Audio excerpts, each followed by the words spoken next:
Hi, everybody, and welcome to another episode of Trip Around the Multiverse with your host Kyle Charles, and DY Chung. we'd like to say belated Happy New Year, and Yep, yeah, indeed, so indeed. yeah, happy 2021, all that.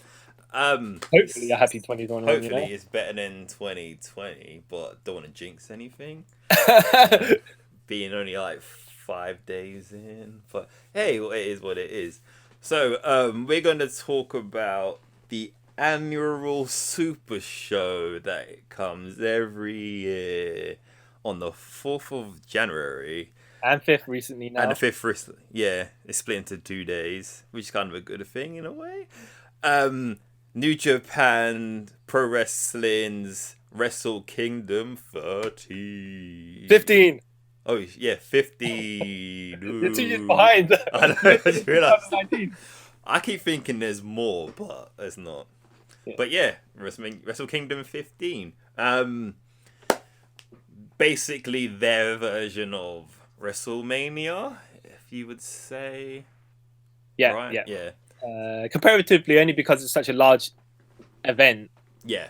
and all their major storylines are leading towards this direction here. Yeah. So basically, and every year after this is their sort of reset. And then, Yeah. New challenges, new contenders, yeah. next set of storylines and tournament good stuff. stuff. What to look forward to. Yeah, it's good to look forward to. It's like one of the things I've been looking forward to since I started watching the one with when Jeff Jarrett came with Bullet Club. I can't remember which Wrestle Kingdom that was. And I'm going to be one of those guys who says I started watching New Japan because AJ Styles went to New Japan. I didn't watch it before that. I'm one of them guys.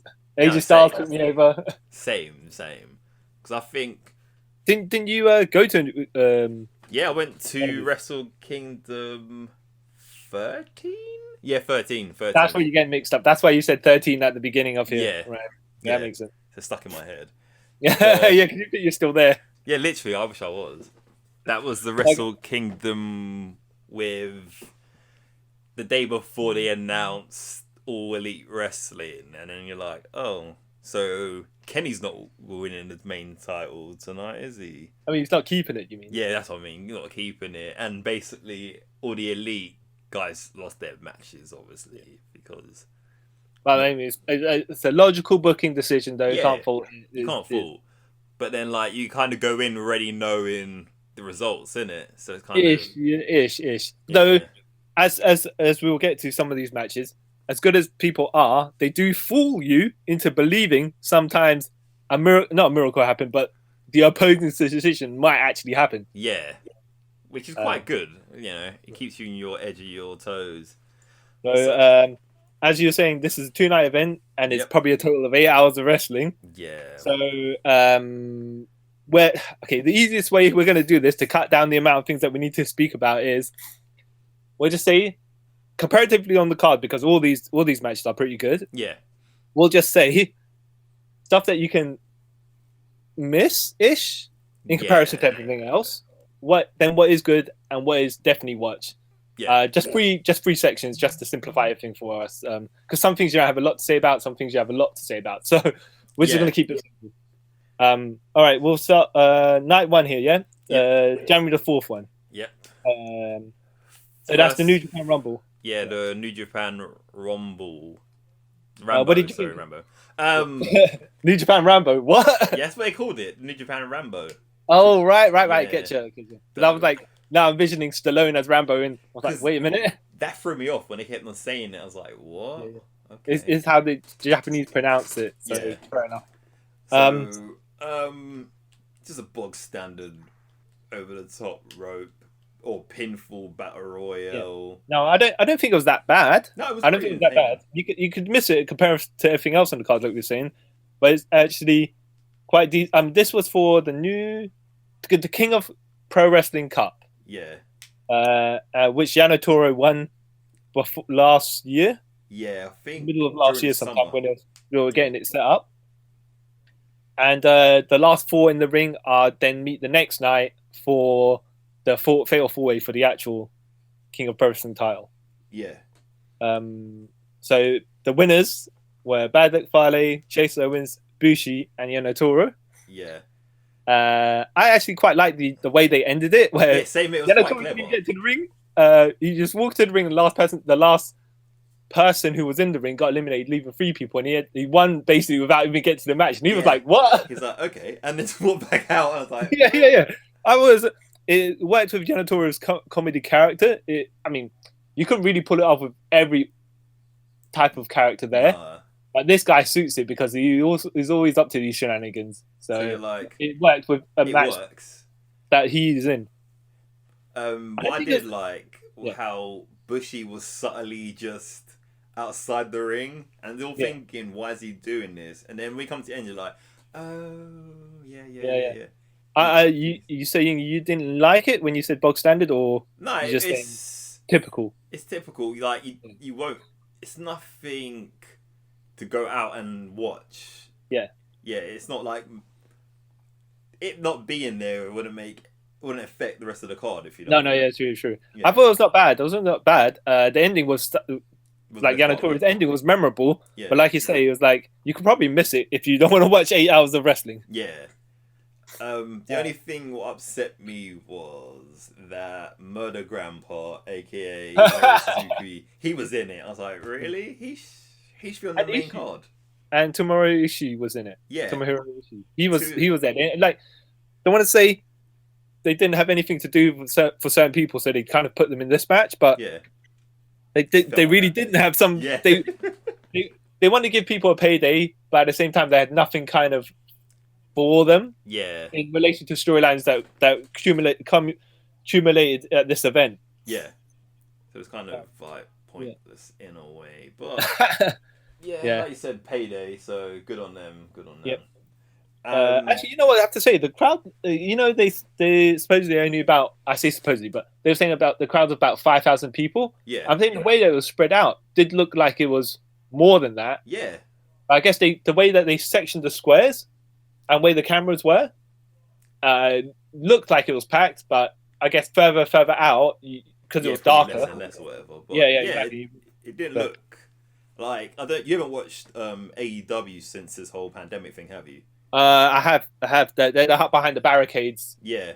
And they have some like fans, but they're like in the bleachers and stuff. And look how they've done it. It looks sort of weird. But New Japan, you couldn't really tell that it's 50% of the normal popularity is there. Yeah. So good on them for that. So next match, El Fantasmo versus Hiromu Takahashi. Yeah. Was it for the number 1 contenders? No, it was the Best of Super Juniors versus the J Cup winner to go fight the. So it wasn't. It was for the number 1 contenders for the next night. Yeah, basically, yeah. Junior heavyweight title. Yeah, basically, yeah. What do you think of it? I liked it. It was pretty good. I did. The shenanigans are pretty funny though, where El Fantasma basically, Takahashi was on the top rope going to do something, whatever.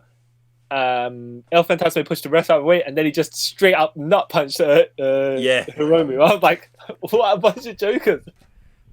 LP, he's like secretly became like one of my favorite juniors in New Japan. Just his whole gimmick's the best. Yeah. Well, this is the thing is they're entertaining these two dynamic characters. I mean, like the Ticket Time Bomb and this flashy, showy, over the top character. I mean, they're really good work together. Yeah. Character moments as well, not just a match, but so I enjoyed it for the antics essentially. Yeah. I like. I want to say essentially they didn't try to out crazy each other because in ring they weren't, but as characters they were just kind of, I'll do this and you do that, whatever. We'll just keep on going.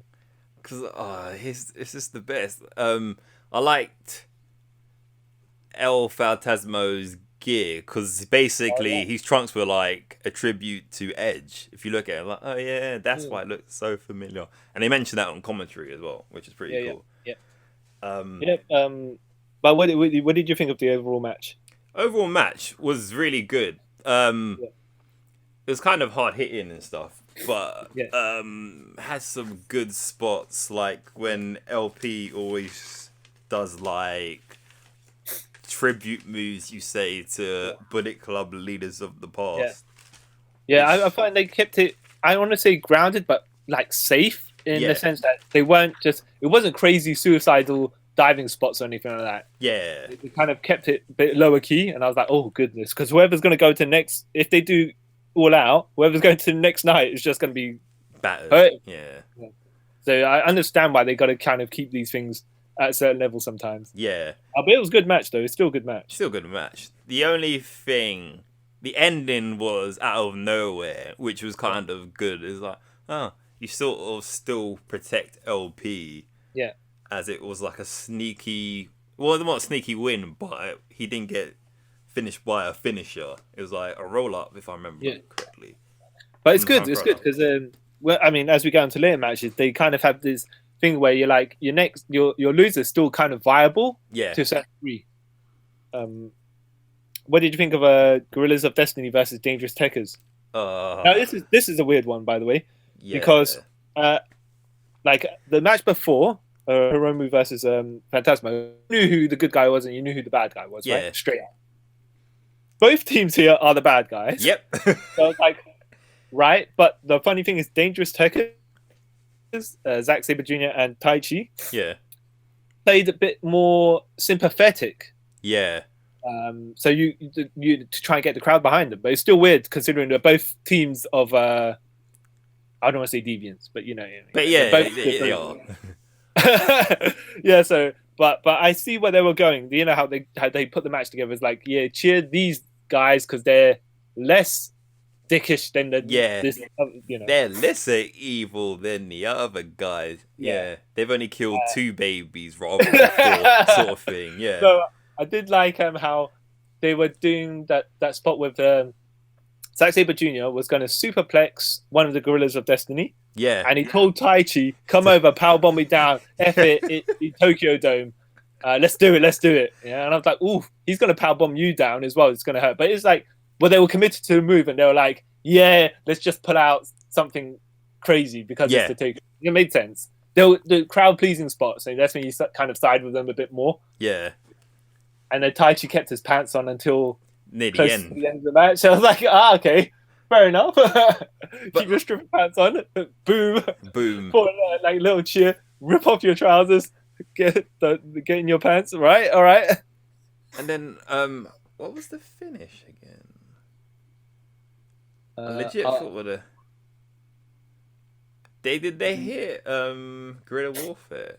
No. That was it. The finish was Tangaloa hitting. No, Tomatonga hit him with the Iron Claw. Right? That's it. He slapped in the face, which made sense within the context of it because Taichi was always using that to cheat his way to victory. It kind of made sense to protect. Yeah. And protect the guys that were going to lose at the same time. It's the same shenanigans that this guy always pulled to win, anyways. So I can't fault them for their tactic, but then that's how you get the bad guys, who are supposed to be bad, get less cheers than the other set of bad guys. Yeah, and then Tongaloa hits Ape-ish, his finisher, which is basically a sit-out tombstone, and they got the win. I was like, oh, that's cool.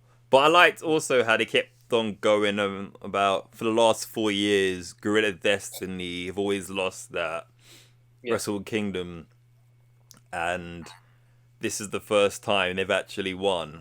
I was like, oh long time's through, Tony. Yeah, they've had that title for. I mean, they've had quite those titles for quite back and forth quite about times. Yeah, 7 times champions now. But fair enough. They are probably. I don't know. Would you say that the best tag team they have the heel tag team to take on any contenders at the moment? They're the strongest guys there. Yeah, they are, and plus they're the only, when you think about it, not randomly put together tag team. Yeah, actual tag team. Yeah. So that's one of the problems with wrestling in general when they get. I think you said this before, where 2 randos tag together and win the titles off of a legit tag team. To be fair though, Dangerous Tekkers is part of Suzuki Gun, Yeah. which is a group, so it makes It's sense. not as bad, yeah. But would you say missable in the context of the rest of the card? I mean, I think you could probably miss this and not. Yeah, it's not the best. Yeah. This I would say best tag match is night 2. But yeah. Okay. Well, we'll get onto that in a minute. Yeah. Okay. Kenta versus Satoshi Kojima. Yeah. For the briefcase of the right to challenge for the US title. Yeah. But technically, default, the briefcase is the US title. Yeah. Because it's been defended more times than the US title. So we can't blame John Moxley for not all. circumstances beyond his control. Yeah. What it would have been nice to see Kenta versus Moxley. Yeah. Or for the title, but that will happen at some point. So. Yeah, eventually. What did you think of this match? I'm a Kenta fan. Yeah, me too. But I reckon if he was fighting someone, not to sound bad or anything, younger. Yeah. It would like Juice Robinson. Yeah, like who's meant to fight Juice Robinson. Yeah. It would have been a better match. And more entertaining. Yes. It was okay. Yeah. I mean, it wasn't a bad match. None of these matches are particularly bad, but it was all right in the context of, you don't really need to see it. However, I tell you what was funny is, how the lying is in this event?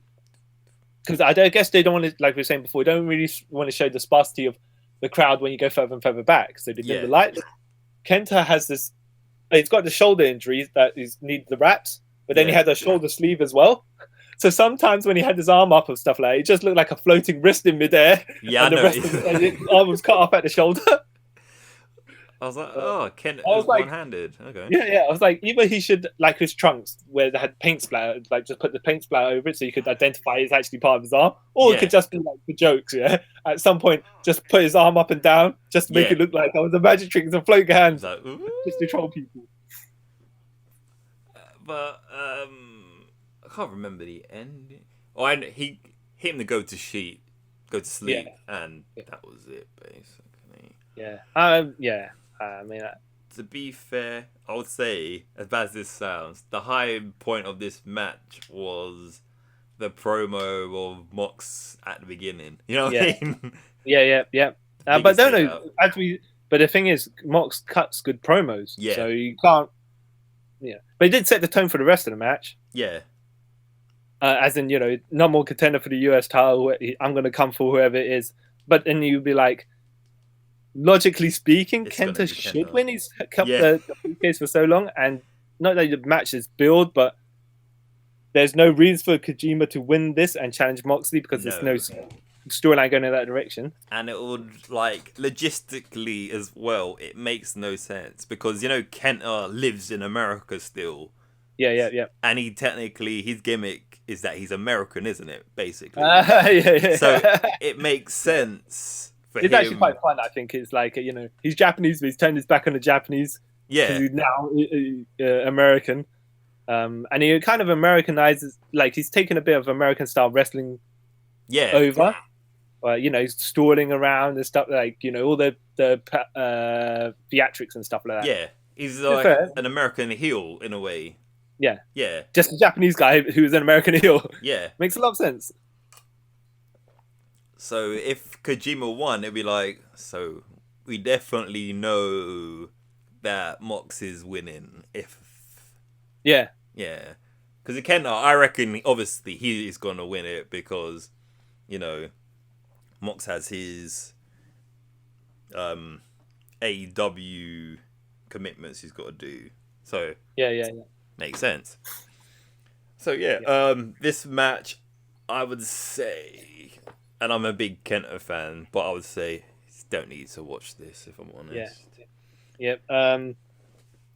What do you think about Tanahashi versus the Great Khan? The Ace versus the guy who I have no idea what his gimmick's meant to be. So his gimmick is okay. Have you seen Mr. Vampire or anything like that? Nope. But I've seen so the his characteristic of it. Yeah, he's meant to be like a Chinese or is it? Okay, it's definitely in Chinese because I've been seeing these. I know. Yeah. Not sure if it carries over to Japan as well, but the hopping vampires. Yeah, I knew. That's what I thought. Okay. Yeah. But then my But friend was telling me today his gimmick's meant to be paying homage to the Mongolian warlords. yeah, exactly. So it's a bit of an awkward one. I think it's like in between the two because if he was meant to be a proper vampire, when they paint him more white and stuff like that, just to give that kind of corpse like look to him. Yeah. But I think it's just kind of a combination of the two because when he takes the stuff off, he's still the same color as he usually is. Yeah. Which is a bit awkward, but okay, whatever, I guess. But I think the way I look at this match was like they're trying to the Empire with Will Ospreay, Great Khan, and Jeff Cobb at the moment. They're trying to just showcase them ish. So Great Khan's come back from excursion, and Tanahashi, I guess, was one of the mid tier guys that they thought, okay, let's put him against. Yeah, they probably have different options, but because if it was Ishii, for example, they probably got to have Great Khan win. Yeah, but I think like you're not going to have him. Tanahashi would be like the mountain for him to climb, if you know what I mean. Yeah. To establish him at the top. So probably later on in the year, maybe you get win against Tanahashi to show me that certain level. Yeah, I reckon that's where they go. The way I guess if this is the way the storyline is going, is like obviously he's got to lose on this because this guy's too. The ace of the company is going to be too much for him right now. Yeah.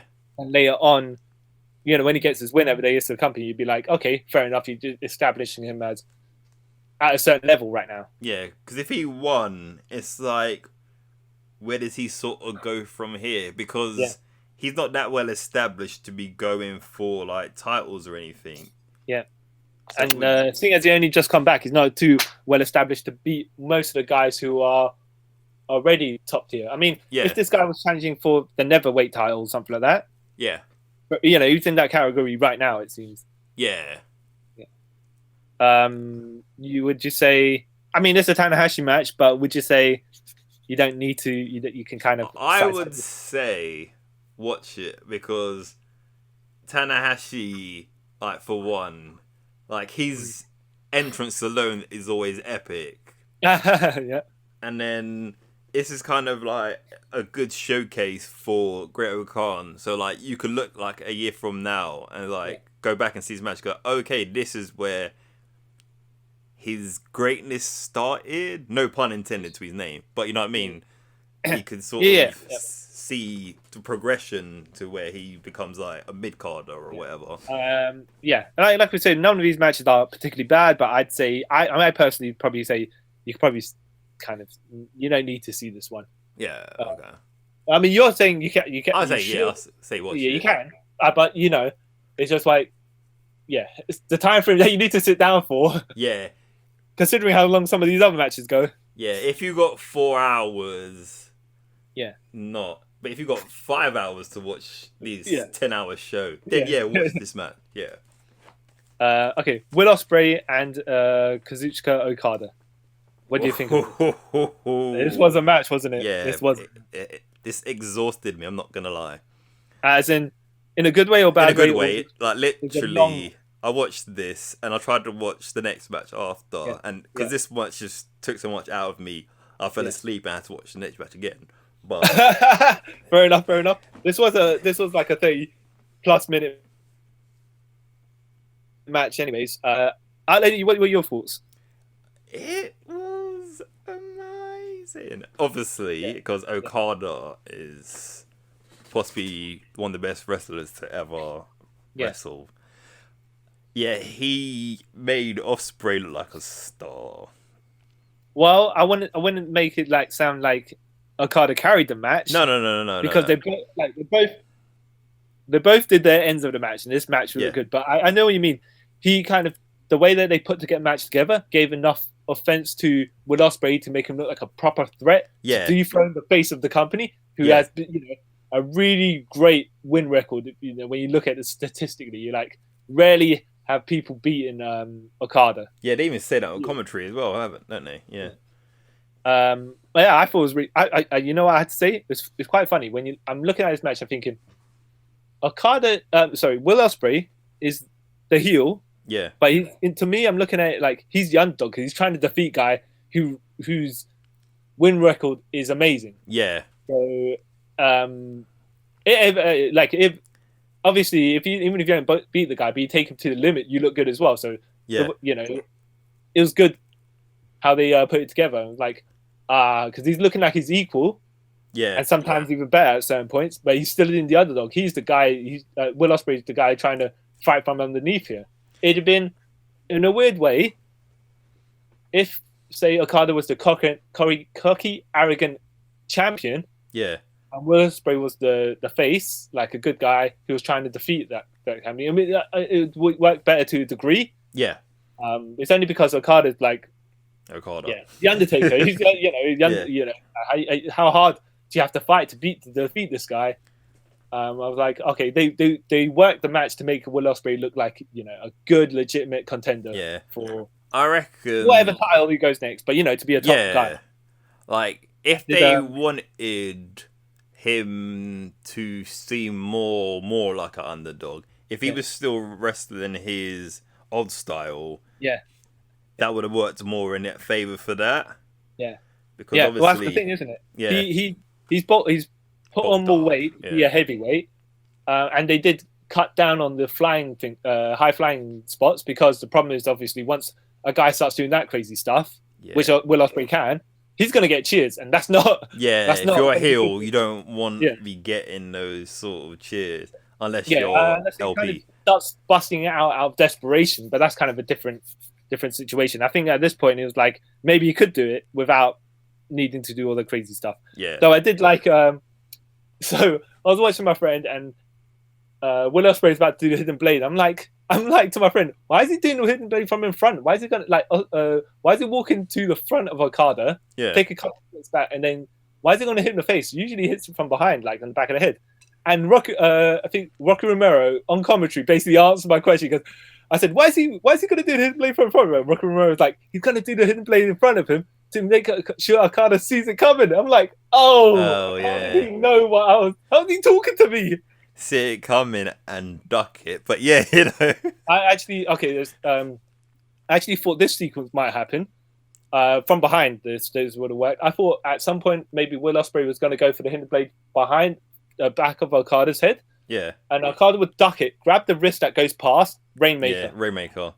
I thought that's how he was going to do it, but when he was doing it in front, I was like, he's not going to do it that way. Yeah, and if he grabs the wrist, spins underneath it, and then pulls him in for Rainmaker. I thought Brie Priestley was going to get involved, but then I saw what she was wearing, the dress. Yeah, and I was like she's not going to be able to do any shenanigans physically in that. I mean, she might distract the referee, whatever, but in that dress, she's not going to be able to do she can't. Jump up Hurricane Rana and stuff like that to Okada. But no, it was great. It was great. It was a really good match. It was really good, man. Like I said, it just knackered me out. Yeah. I was like, no, it had good drama in it. That's the thing. There's so much going on. Yeah. And I liked how there was also building up the Rainmaker, saying that he hasn't used it as a finisher. He's been using the money clip. Yeah, I didn't say I was gonna think he was gonna use more than one Rainmaker to take Will Ospreay down. Yeah, but it kind of is a bit weird when you see the other matches and he's taking more than one Rainmaker to take some other guys down. Yeah, but maybe because he hasn't used it, it's powered up to its max. Well, that's it, isn't it? And plus, this was like a 40-minute match, so it probably will take one finish to a high impact finish to knock a guy down. And Ospreay sold it pretty well. The Empire has lost 2 matches now. Yeah, and I'd say in the Empire, Will Ospreay is their top guy, so he's got to get some wins to establish credibility. Yeah, but we'll see what they have planned further on. Yeah, at that point, well, when we know we can't criticize what they might do or might not do. But I think unless these guys don't get any push afterwards. I reckon. Well, we'll talk more about it when we get to night 2 with Jeff Cobbs. We'll talk about. Okay, but Okada wins with the Rainmaker. Yeah. So watch it. I would recommend definitely watch. This definitely. Because it also as much as Will Ospreay's had a couple matches with Okada before, Yeah. this is like elevating a guy and losing at the same time. Yeah. It like losing benefits his character. It gives him more of an edge now. Like he's got to get that momentum back. So yeah. Yeah. Okay. IWGP Heavyweight and Intercontinental Championship double champion Tetsuya Naito versus who is the champion versus Kota Ibushi, the challenger. In the main. Now we're not going to get into the backstory of the briefcase changing back and forth. Just the match in the vacuum. We'll just do like that, right? Yeah. Because I don't really understand that pomp. Oh, you maybe have to explain it. But okay, just quickly go through it. No, Ibushi won. Yeah, he won it. Ibushi won the G1. Yeah. Then later on, Jay White won the briefcase the G1 challenge briefcase off Ibushi with shady tactics. Yeah. Then he said, "I'm going to challenge the champion on night 2 because I'm not going to fight on night 1 because I'm going to refresh because I'm a chicken style champion, challenger." And then Naito's like, "Well, Ibushi won it, but he got cheated out of it, so I'll challenge. The champion will throw a challenge to this guy as my number 1 contender." Yeah. Then we have night 1 double champion Naito versus Kota Ibushi. Now, what did you think of this? Wow. These two men have a beef against their necks. Yes, they do. And each other's as well. Not their own necks and each other's necks. It's just some of the things they were doing. I was like, why? Yeah. The reverse Rana for one. I was like, ooh, it looked like Ibushi dropped on his head, right in his head.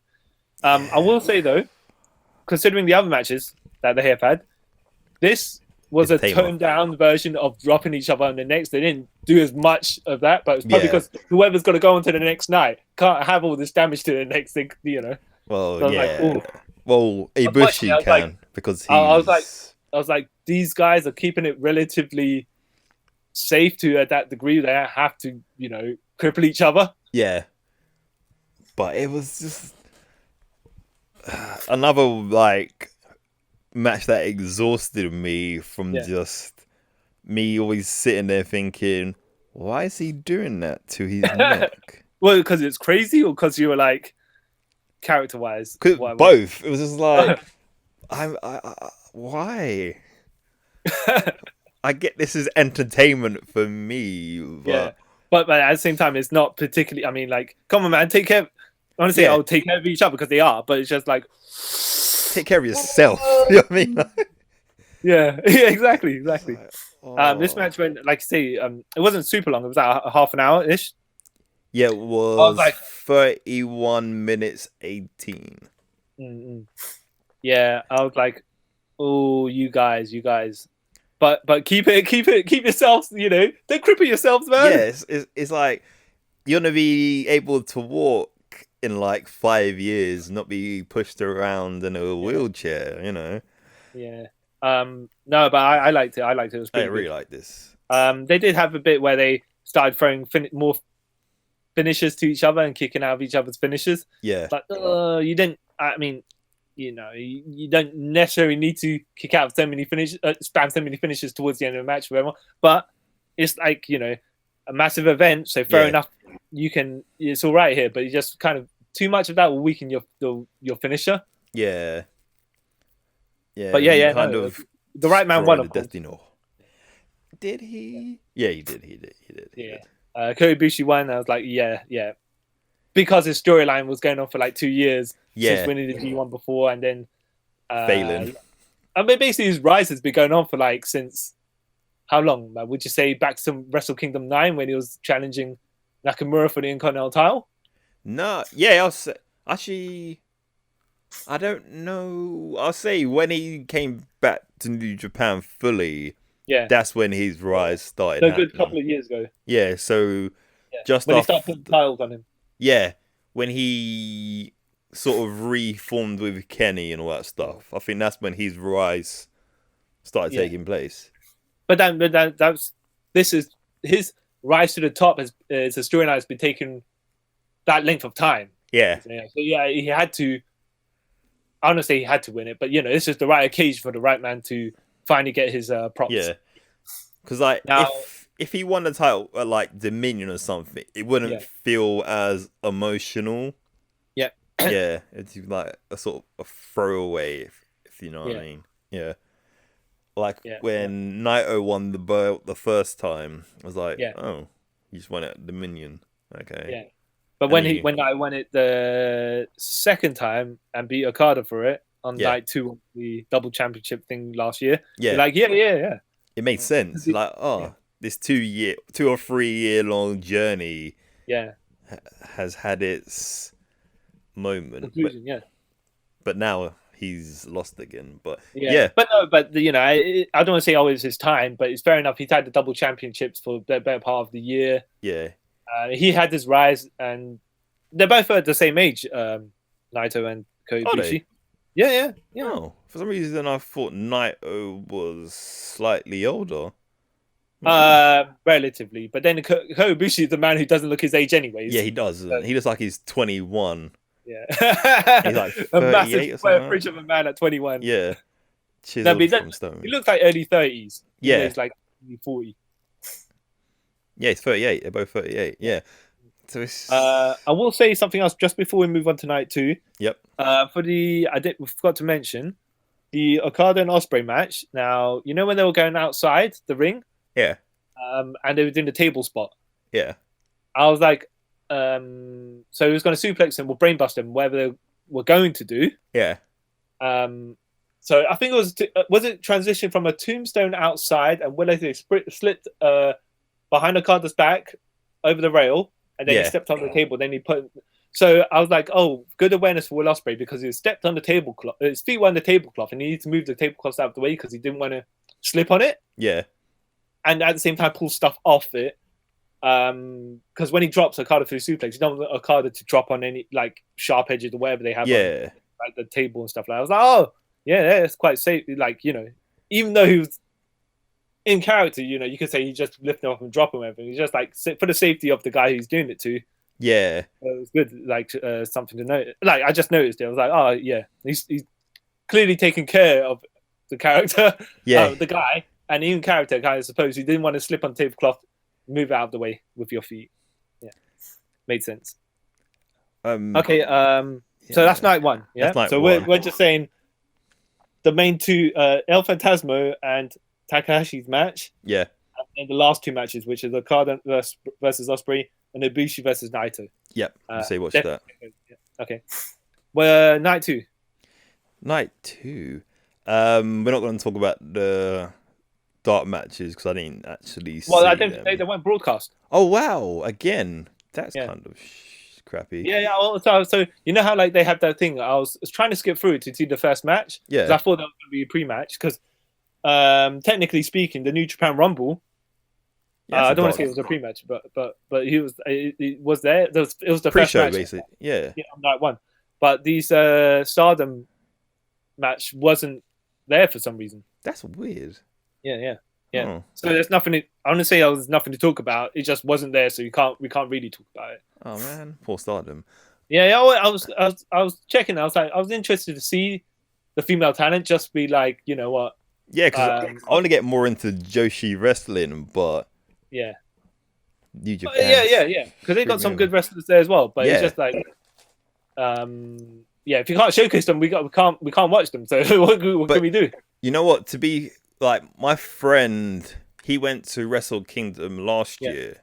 Yeah. And he said the same sort of thing. They don't really advertise it. Yeah.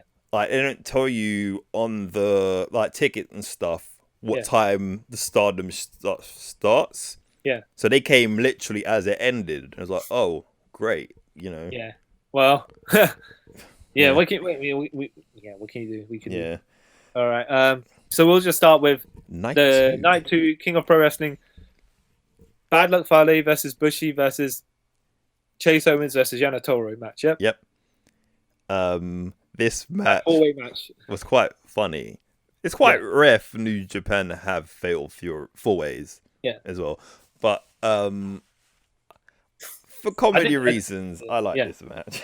I did like the ending as well, where Yana Toro, they lift up the ref Chase Owens and Bad Luck Fale lift up the referee, threatening the guy. Yeah. After they put Bushi down with their move. Yeah. And then Yana Notorious sneak in, low blow them.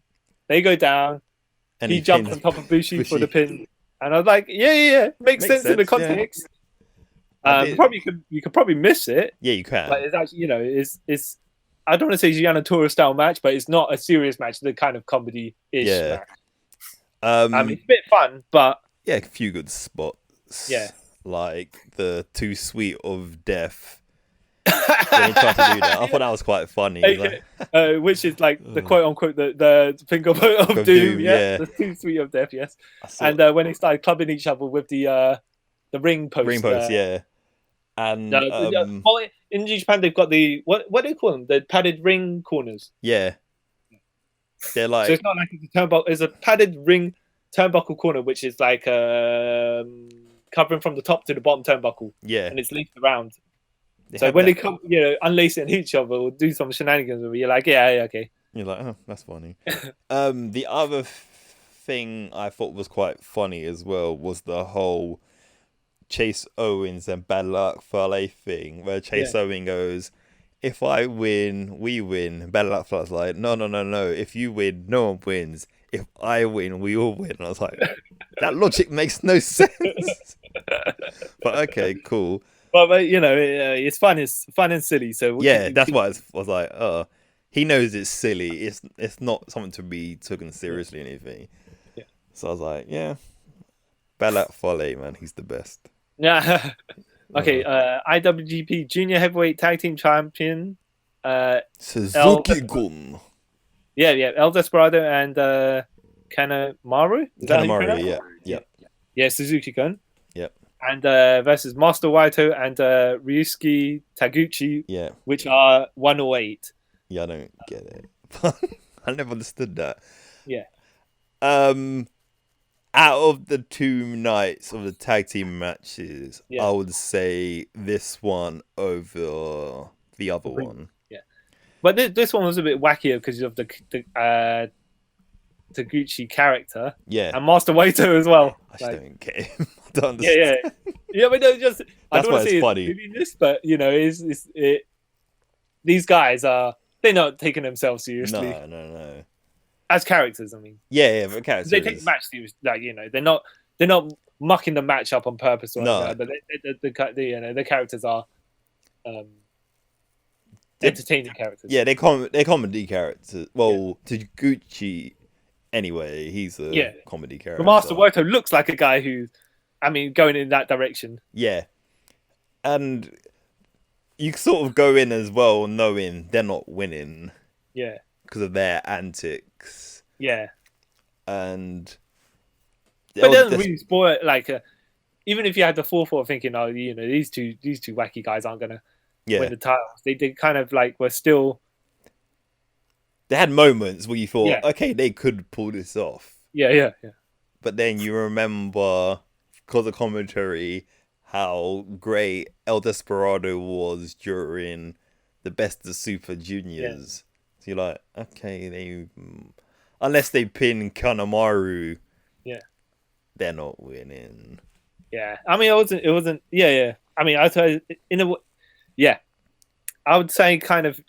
Are you saying for the people to watch this? I'm saying they probably could miss it. No, they could miss it. But I'm saying if you had to watch any of the 2 tag team matches, watch this one.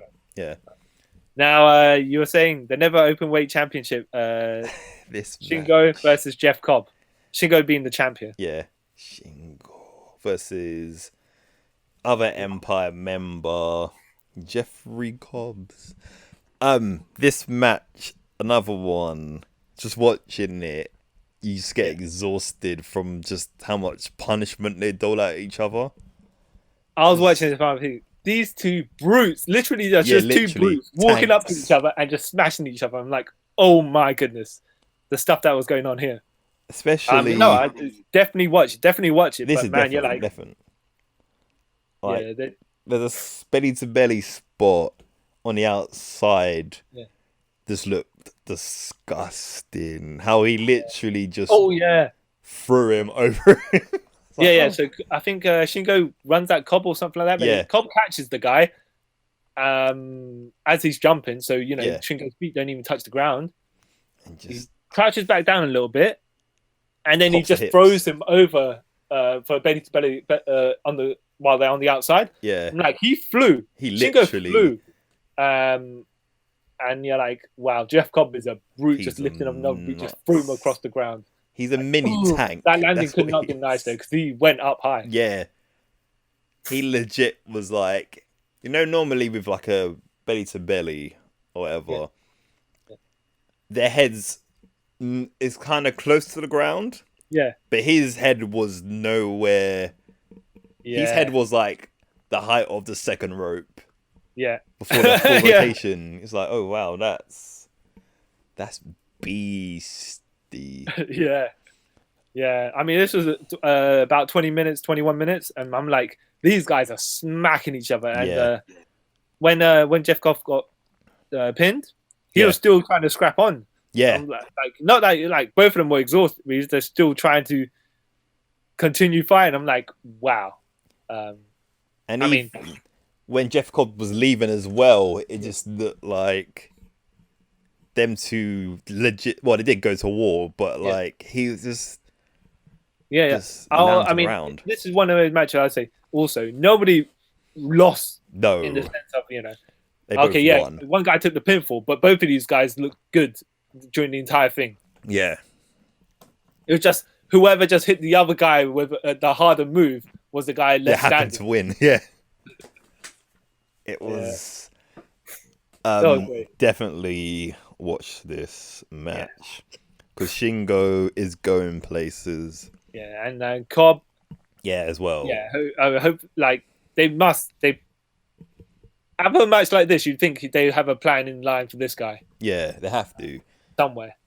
We'll just see where he had to get put later on. Yeah, wherever they place him, because even if they put him in the Intercontinental stage or the US or even never challenge again, never open weight title as another challenger, you're like, yeah, he could slot in anywhere. Yeah, he could slot in anywhere. But so going back to what I was saying about the Empire, like all of them losing kind of gives them reason to become better, because if they all won, I reckon storyline wise they sort of capped out. That's it. Yeah, in a way, if you had say the two lower tier members, well, I say lower tier, but Jeff Will Ospreay is blatantly the leader. Yeah, he's leader. Yeah, so you have the two guys that were his underlings, so to speak, lose and he won. Fair enough. It makes sense to establish him at the top. Yeah, but how can he be Okada? That's the issue. Yeah. Like with Okada, if he was versus Tanahashi, could have saw that. Yeah. But so like you say, I guess they're. I mean, I'm not saying we're fancy booking, but they're like you say, their storyline is they're on the back foot. Yeah. And they're just gonna have to do even shadier stuff to get back on top. Yeah. Or just basically simply fight harder, be better. Yeah, they can't just think because they formed their fancy pantsy group, they're top dogs. They realize, okay, we're sort of at the bottom. We're not as good as we think we are. We need to get better. Yeah. So that's their storyline. And that's the good thing is there's loads of groups in New Japan, so they can verse certain members of other groups and defeat them. Yeah. Without having to, I say, necessarily pin the top tier guys. Yeah. In a way, but just to give them some credibility, saying, okay, we've beaten certain other teams. So, we'll just see how that goes. But these guys, all of them, well, Jeff Cobb and Will Ospreay definitely had good showings. Yeah. Bro Khan just on the rise-ish. But they've got plenty of space to grow. Yeah. They probably need another member as well. But the group. Yeah. Forward in New Japan. New Japan, yeah. Okay, Evil vs Sonada. I was going to say semi-main event, but there's a special singles match. Special single attraction. Yeah. Now, this is weird because you're like, okay, Evil was in LIJ. Yeah. And he betrayed them all. Yeah. Right? For no and reason. Sonada's the loyal member. And you're like, right, but they start fiddling around with the referee at the beginning, as in, Yeah. a little bit of comedy. I'm like, wait a minute, wait a minute, Yeah. you guys hate each other. I want to say it. It's funny how Evil has fallen off in such a short time. Yeah. Well, He. I mean, like he won the double championship of Naito last year sometime, Yeah. and then Naito won it back of him. But I think like it's just to establish a new top guy Yeah. that mid-tier guys can defeat in a sense and give them credibility. Yeah. Ish. But then again, if they're heels, they kind of like do slot into that category most of the time. Yeah. But yeah. I mean, the right guy won on this. yeah, of course. Later on, he's number one contender for the double championship, but without spoiling anything. But it's just, Yeah. when he won, when Sonata won, you were like, okay, kind of makes sense. Though. They've been pushing him to a certain degree already. Yeah. He beat Okada. He had good match, like once he beat Okada, but then he kept on. Before he finally beat Okada, he kept on having longer and longer matches with Okada. Okada took more time to put him away. Yeah. So like, okay, you clearly doing something with this guy. Yeah. But my only worries about Sonata is like he shouldn't be the first one challenging Kota for the belt because he ain't gonna win. Yeah. Well, that's the thing. But what's good is, I mean, I don't want to say whoever's going to be number one challenger for any titles usually is not the winner. Yeah. But the way it is he's at the level where he can challenge someone for the belt. Yeah. Even if he loses, it kind of pushes him a bit further closer to winning it. So you don't like him. And for example, Sonata, and for example, if Will Ospreay was a challenger, I could also accept Will Ospreay losing to the champion. Yeah. But it gives him a bit more rise up the card as well. So it doesn't. I don't want to say it doesn't affect things in the long-term plan that much. Yes, his chances of winning are less than than him losing, but it's to prop him up a bit more. Yeah, because this could be the start of Sonata's story. Like he loses, and then say a year from now, it might be him at Wrestle Kingdom versus Kota. Exactly. Yeah. But he won to give him a fresh new challenger for the title for the champion. Yeah. We'll get to later on, but we're kind of spoiling it. Yeah. I think the right guy who's getting a steady push kind of won this match. Being a face as well, and Koibushi being a face later on. Yeah. Like, okay, he's not going to lose anything by losing specifically. No. It's going to be like a fine baby face versus a fine champion baby face. Is like both guys are kind of going to come out looking good. Yeah. Hopefully. I did like the Dick Tongo spot where he elbow dropped. Yeah. Where he blatantly looked at the table after he got pushed, then jumped and elbow dropped it. I was like, yeah. Okay, that makes sense. Yeah, it was a bit weird. Would you say missable? No, it's a technical, really good match. It's like you could tell it's a blood feud between the two because they were tag champions. I think, like I was saying, it started a bit funny with the ref. Yeah. But then later on, they got with they started using the chairs. Yeah, they started getting to the point where you're like, there's a little bit more venom behind all this stuff. When he choked him out of the Dragon Sleeper. Yeah. And went to do moves. I was like, okay. But I suppose it could have got more vicious between the guys because it's supposed to be a blood feud. But, But it's evil. No one really cares about evil no more. It's so funny that he was champion. But yeah. Okay. So should we move on to the next match? Yes. Junior Heavyweight Championship. Taji.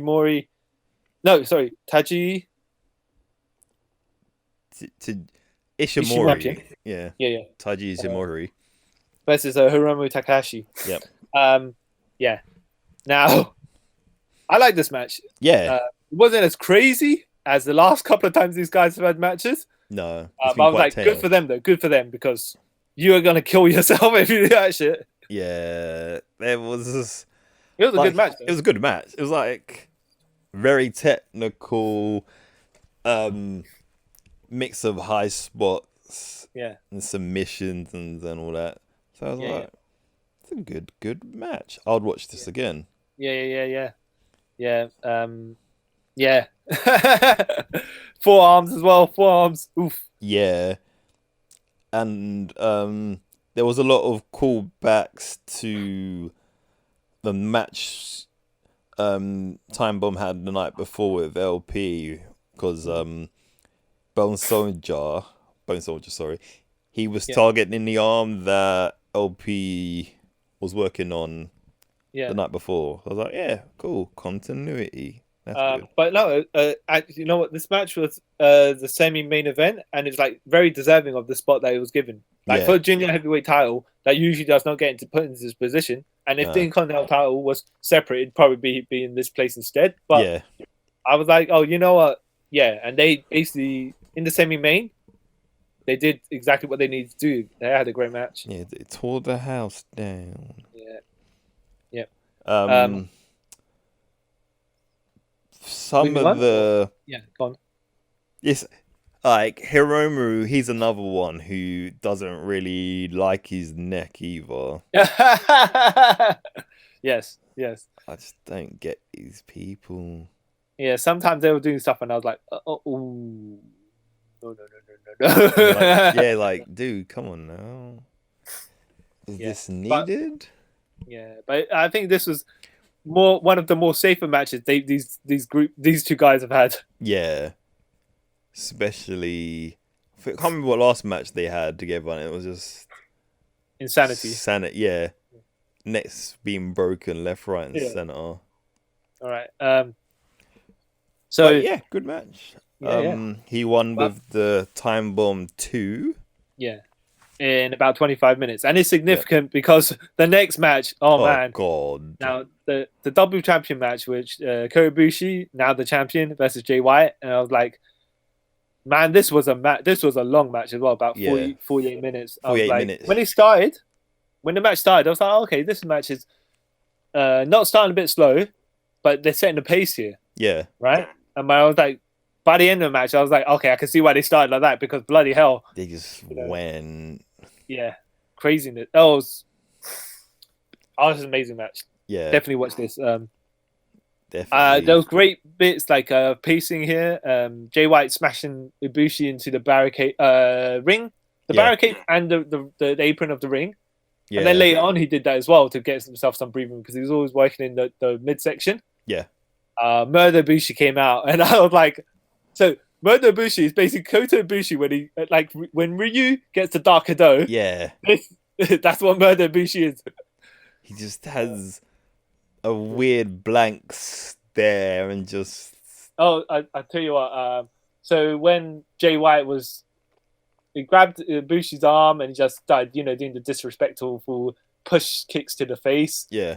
And Ibushi started just standing up and those on, and just basically one palm thrust right to the face, and that sound effect, and Jay White crumpled. Yeah, he went. That sequence was great because when he got up, he tried to forearm. Kota Ibushi didn't sell that; just forearmed him right down into the ground. The crowd was into it, and I think this happened about 6 or 7 times. Yeah. And for the last couple, Jay White took the shot. He rolled out of the ring. He rolled back in. Went again, took another hit, rolled out, rolled back in. Yeah. And then he grabbed Ibushi, like barely standing Jay White. He held Ibushi like he was going to forearm him one more time, and then he just Jay White dropped his knees, fell on the ground, and he was like, just pin me, man. Yeah, just pin me. I get it. I was like, oh, this is a great character moment here. And I thought he was going to do something shady anyway, but what's worse is Kobe just stood over him and just started pummeling him, like punching him right in the face. Yeah. Like in the bicep, but for the sound effects, but safety, picking the shots. And then when the ref tried to pull him off, Kota Ibushi pushed the ref and let Jay White went to low blow. And I was like, this guy, man, this guy is great. He knows his character. He knows exactly what he needs to do in this sequence to put together. I was like, oh, man, yeah. definitely shortcut when he needs to, but it's like all Jay White's mannerisms are true to his character. Yeah. All the shady shenanigans and all that stuff.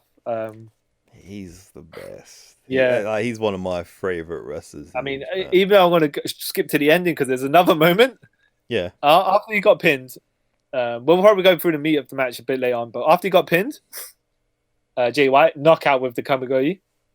When they brought the belts back into the ring to give to Kota Ibushi because they're both out, Jay White kind of turned over to his side. He started trying to reach for the belts. Yeah. And I was like, oh, he's great. Because he's like, not only... They were playing it like he's knocked out and he didn't even know if he was winning or losing. Yeah. Like he'd won the match. But I was looking at it like, he's still trying to sneak the titles away. This guy he's just crawling towards the title, trying to take like possession 9/10 of the law. Just take away the titles and run. But then the ref just take the titles away from him. He's still trying to scramble for the titles, and then he was trying to reach for Kota Ibushi. And I was like, this guy is great, man. It's how they done it. Like it's playing into the new direction they're sort of going with Jay White, which I like. I was like, oh, yeah. The thing is about this entire match as well is, as much as he is a heel that's chicken shit and shortcut stuff, yeah, he basically put up a fight as much as he could. Yeah, with very little. I see shenanigans, but what I mean is, Gator didn't even interfere that much. No, as you would expect in Jay White matches, and this is a lengthy one as well. Yeah, and he oh man, he enjoyed. I enjoy his antics as his characters because when he was going to get Kamigoye like knee to the face, he crossed his arms and shrunk down, so he couldn't get lifted up for the move. And Kota Ibushi's like, this guy right here, what?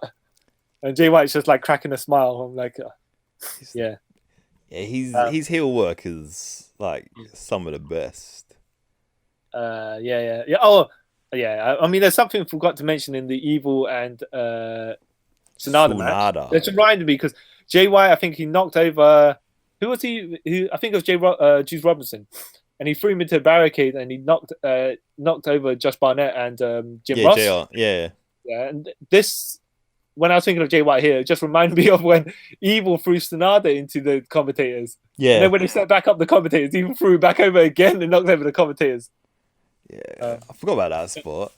I don't know if you saw in the night before. Sorry to go back. Kota Ibushi versus Naito when Kota Ibushi won, and when he pinned Naito, he didn't know the match was over, and he was acting like. Still going on, like the match was still going on, and the ref was like, "No, you've won, it's over." Yeah. It's like, what? Yeah, I don't know if that was like, I mean, he took 3 finishes at that point, so it should have been the end of the match. Yeah, but it's like one of those things where you're like, in character, you're like, oh, he's still kind of concussed. What's going on? Yeah, for him, he's like, he still thinks the fight's still going on. He's he's in the zone. He's in the he's fight to the finish. That's the adrenaline rush. I saw that bit. I was like, that's. I mean, that was either excellent character work or he just kind of like forgot for a second. He legit forgot where he was. It's like, wait a minute, was he meant to kick? What? What? No. But I have to say, as much as Kota Ibushi won these belts the night before, Jay White, this bastard here, made me believe that he was going to win the titles. Yeah, there was moments where I was like, yeah, he's winning. And I would have been happy if he won anyway, because being a huge Jay White mark. After this match, it's like, if he won, he would have deserved it. Yeah. Not to say, I don't think Kota Ibushi deserved the title, because it is his time. Yeah. It's just that, Jay White was good enough to make me believe that a guy who won the championship the night before could actually lose it right now. Some of them regal plexes though were not necessary. I was like, Kota Ibushi, no, your neck, man. Yeah, he doesn't like. But the thing is, that just made me believe more that Jay White might actually cinch this, because at some point he was just like, I'm going to spam this move again and again. It was a great false finish. Yeah, where Jay White took the Kamigoye and then he took a Phoenix Splash. Yeah, because it was like, okay, he kicks out of the first one. I was like, but this should be the end here. And Kota Ibushi's going to finish with a Phoenix Splash. Okay, great. Yeah. At that point, Jado Gedo pulled the referee out. But you're like, all right, that could have been the finish. But I guess they still had a sequence to go after that, and it made Jay White look even more like a beast, you know? Yeah. Just pick up the guy, just drop him in his neck as much time as possible, try to desperately win the match. Like, this guy's not heartless, but the way that the moves are going, you're like, this guy's trying to kill this other guy. Yeah, he literally wants him dead. Yes. And then the fact he took a Komagori to the back of the head, and then the front, took a couple of V triggers. Yeah. Shouts to Kenny Omega. Yeah, and then Komagori to the back of the head, and then one to the front, and to put him down, Jay White down. I'm like, yeah, but that doesn't make him look bad in defeat whatsoever. Like pure brutality. He took everything to put him down. Yeah. Great character work by Jay White though. Yeah. Great. Ibushi obviously is great. Yeah. Just the tried alien. Yeah, he was like, I don't have to murder this guy to finish him, and I'm just gonna do it. Yeah.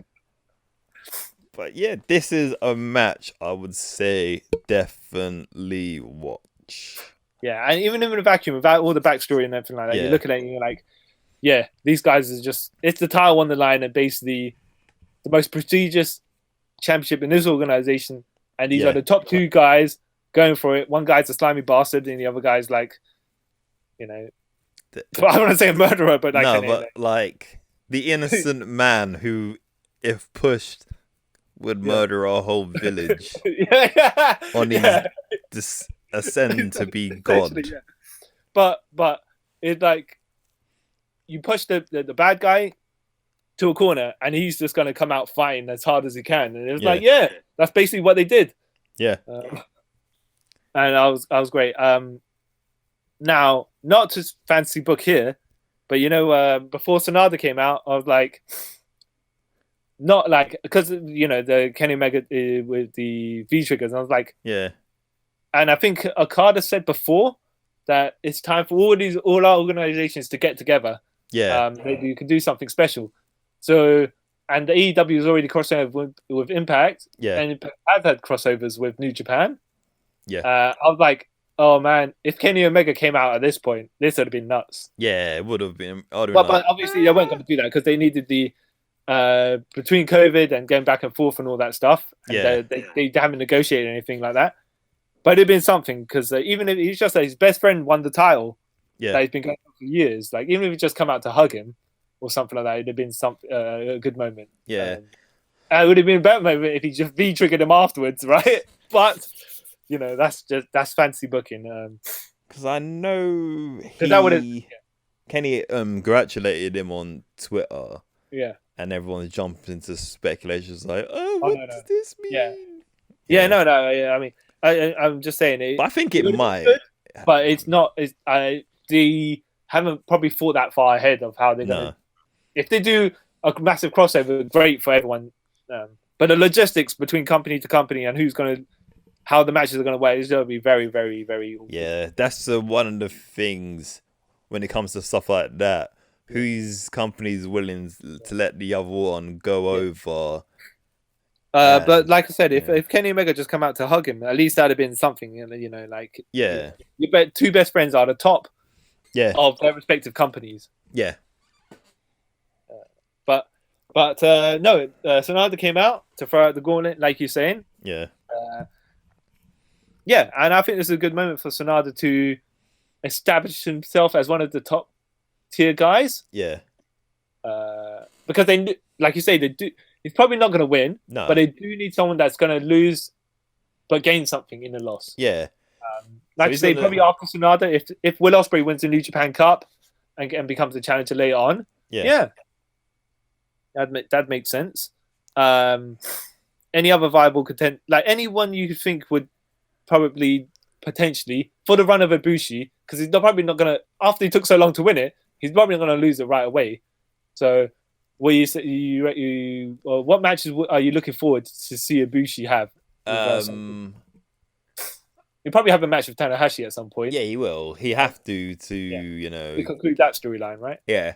And finally, he's become a god, and now he's defeated the god. Yeah. The power, you know, and then he's finally going to establish himself at the top. But yeah, so I think Tanahashi would be one of the obvious contenders. Tanahashi going to be one of them. Obviously, Sonata He's gonna have one with him now, and then Yeah. like I reckon next year at Wrestle Kingdom they'll have another one if Kota still has the belt by then. Yeah. And I think that's when Sonata might go over. Or if not, he'll have another 2-year journey like Naito did and Ibushi did. Would you say you think Suzuki will be or Tomohiro Ishii will be challengers at any point? I reckon Suzuki will, because everyone who's champion has to go through Suzuki. yeah, as you do. I definitely think they are going to be pushing Will Ospreay. Yeah, definitely. To some degree. The problem is obviously, are you going to split the titles? They need to, man. Yeah, I mean, you got a bunch of guys who could defeat the champion for the Intercontinental title. Yeah. But it's too soon for him to lose the heavyweight title that he's just won. Yeah. I mean, you could lose one or the other, but most likely using the Continental Championship because they've got a set of guys that can win it off him. Yeah.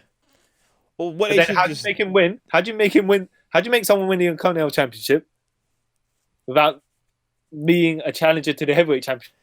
Easy. Right afterwards, because he can just vacate the Intercontinental title and say, you know what? That's I don't want to say that's a cheap way of doing it. I don't think they should do it that way. It's the only way to sort of get it off of him without him losing. Yeah, the other way is if you do it as you have two number one contenders, as in number one contender for an Intercontinental Championship, and then number one contender for a heavyweight championship, and you have to have a 3-way match for it. How about then whoever first person to pin someone else wins their respective title. Unless, of course, you have Kobayashi have two matches in a row on the stage. Oh no, maybe. Well, here if it was Wrestle Kingdom over 2 days, you can have the defending Continental title one day and the World Heavyweight title on another day. Yeah, but then. Because that reminds me of when Seth Rollins had the WWE title and the United States title, and he fought Cena. Yeah. Lost to Cena, so Cena got the US title back. Yeah. And then beat Sting to keep the AEW Even though he had title. back-to-back matches, I mean, just stamina-wise, it would kind of make sense, but whatever. But yeah, I don't know, because I think depends who it is. Yeah. You could sort of be alright with it. For say example, he fought, we're going to throw a name out there, Tanahashi for the number title, and he lost to it. You wouldn't think, okay, you kind of lowered Ibushi's ranking because it's Tanahashi again. Yeah. He's if anything, like, I mean, that would work very much actually. Yeah. But we'll just have to see what they. Yeah, at this point, when you're winning the titles, you basically win both titles and you have too many double champions. At this point, it's like not special anymore. Yeah, I was about to say that. Separate them or merge them. We'll see. We'll see what they do. Yeah, just do something.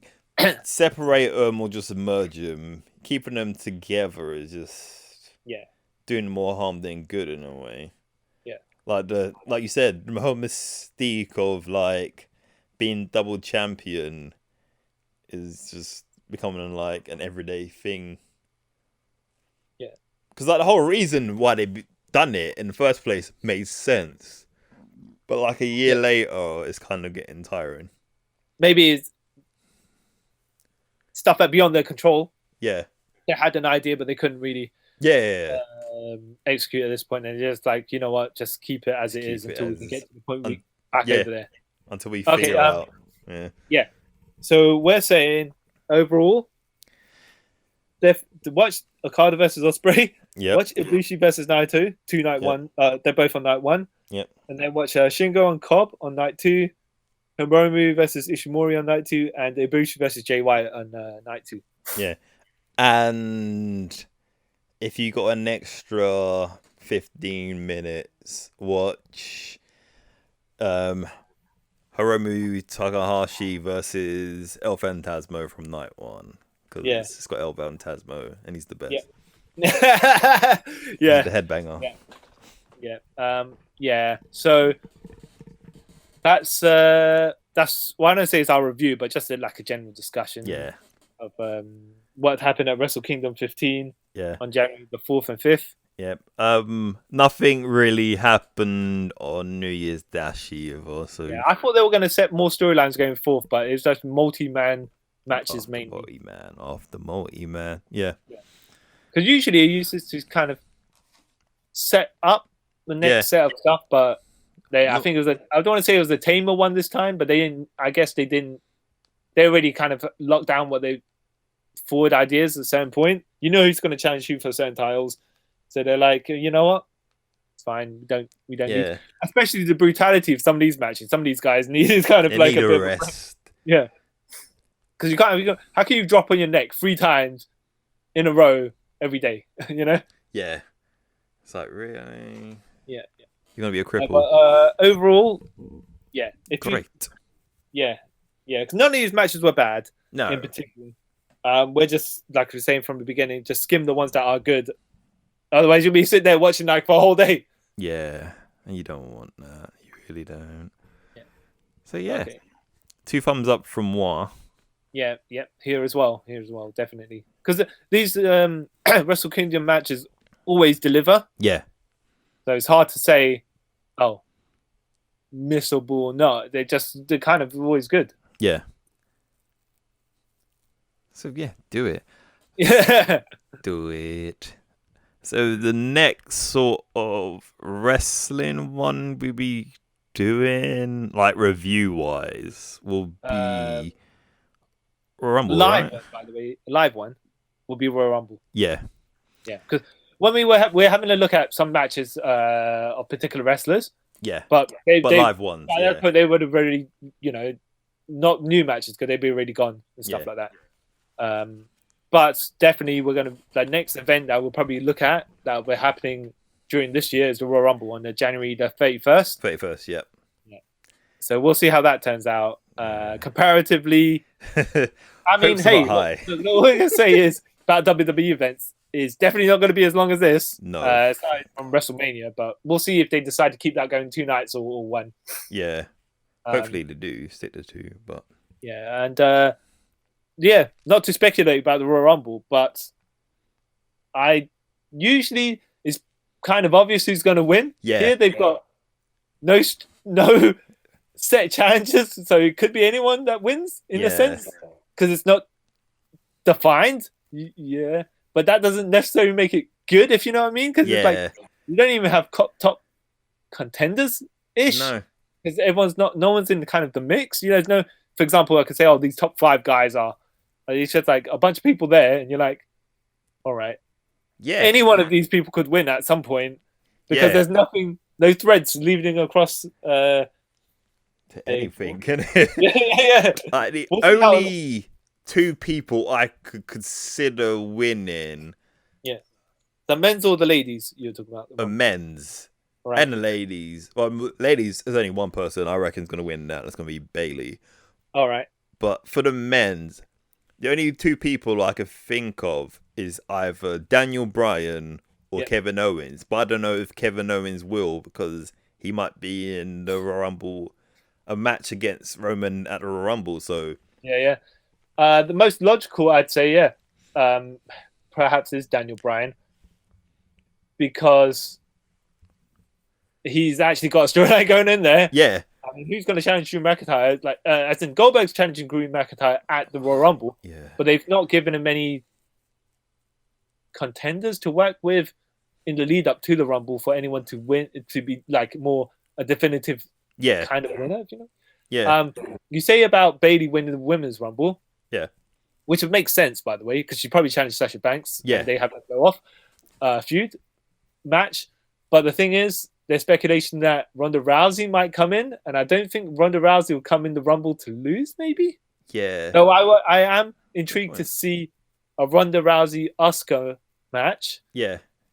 However, I have a feeling Charlotte Flair will probably be the one challenging Asuka. Yeah, same. The women's title, because they're tag champions and they're going to have to split at some female tag champions. They're going to have some sort of something at some point. But I reckon with that, what they could do is Charlotte could somehow, there'll be a feud for her to get into with Asuka to do the WrestleMania match. Yeah. And if they didn't want Ronda Rousey to lose at the Royal Rumble or Yeah. have her win at the Rumble, she can easily just come back and say, I deserve a rematch because I never got one when I lost the belt 2 years ago. Well, look, either way, they could probably just make it a triple threat. Like, Yeah, sort of, they probably will. If, for example, Ronda Rousey wins the Rumble, and then Charlotte Flair's already feuding with Asuka, they can just wrap it all together in one go. Yeah. But I'd like to see that Ronda Rousey Asuka 1-on-1 match at some point, even if they do like SummerSlam or something like that. But it'd just be like, someone, as much as Ronda Rousey's reputation is for MMA, like her actual fighting ability, is like someone just as tough and hard. And because we'll see. If you've seen them hits that she took from Suzuki, that Asuka took from Suzuki, I'm like, oh yeah, I heard. I to this day can't watch that. I've been told about it. I'm like, you know what? Nah, she booked it. Right. I read that she booked it as well. She booked to take hits from him. I'm like, because she's a massive fan of his. And I'm like, ooh, props to you, woman. I wouldn't. Yeah. But we're going off track now. Yeah, we're really off track. But look, we'll watch the Royal Rumble and have a look at those. It won't be as long as this because 4 hours, you reckon? Because it's got 2 Rumble matches in there, female and men's. Yeah. And then all the matches sprinkled in between. Yeah, depends how many matches they do. They might just do 2 long matches and then a Rumble. Well, I don't know. Goldberg is Goldberg matches. You know how long that? So that's be like 5 minutes. Yeah. That's including the entrances. Yeah. Oh god. Yeah. After this, okay. You know what? One of the Rumbles probably will be not too much, like maybe 10 minutes longer than this final matchup from Kota Ibushi and Jay White. Yeah. You know what I mean? Oh god. Oh great. Goldberg. Okay. Cool. Yeah. Yeah. So this has been our Wrestle Kingdom review. Thank you all for watching. Let us know what you think of Wrestle Kingdom, if you watched it, or if we've tickled your interest in Japanese wrestling. If you want any recommendations, give us a shout as well on all the social medias, the emails, all that goody stuff. And I have been Kyle Charles San, and this has been CY Chung San. And thank you for taking a trip around the multiverse with us. Bye. Bye.